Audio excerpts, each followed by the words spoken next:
అందుకే నేను సంఘంలో చాలా మంది దేవునికి ఇవ్వవలసిన ప్రాముఖ్యత కంటే మిగతా వాటికి ఎక్కువ ఇస్తారు.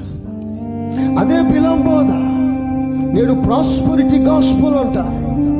ఆశీర్వాదం, ఆశీర్వాదం, ఆశీర్వాదమే. నువ్వు ఏది చేసినా పర్వాలేదు, దేవుడు నిన్ను దీవిస్తాడు, నీ ఇల్లు దీవిస్తాడు, నువ్వు వ్యాపారంలో పెరుగుతావు, నువ్వు వర్ధిల్లుతావు. ఈ మాట తప్ప సంఘాన్ని హెచ్చరించే బోధ సంఘాల్లో తక్కువైపోయాయి. ఫోకస్ ని మార్చేశాడు, డెస్టినేషన్ మార్చేశాడు. ఒకసారి మీరే ఆలోచించండి. దేవునికి ఇచ్చే ప్రాముఖ్యత దేవునికి ఇవ్వకుండా ఇంకో దానికి ఇవ్వడం మన వంతు కాలేదా?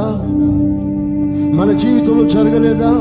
దేవుని కంటే ఉద్యోగం, దేవుని కంటే వివాహం, దేవుని కంటే పదవి, దేవుని కంటే లోకంలో గౌరవం, దేవుని కంటే చదువు, ఇవి ప్రాముఖ్యమైన స్థానంలో రాలేదా? ఇవన్నీ అవసరం. కానీ వీటన్నిటికంటే ముందుగా మనకి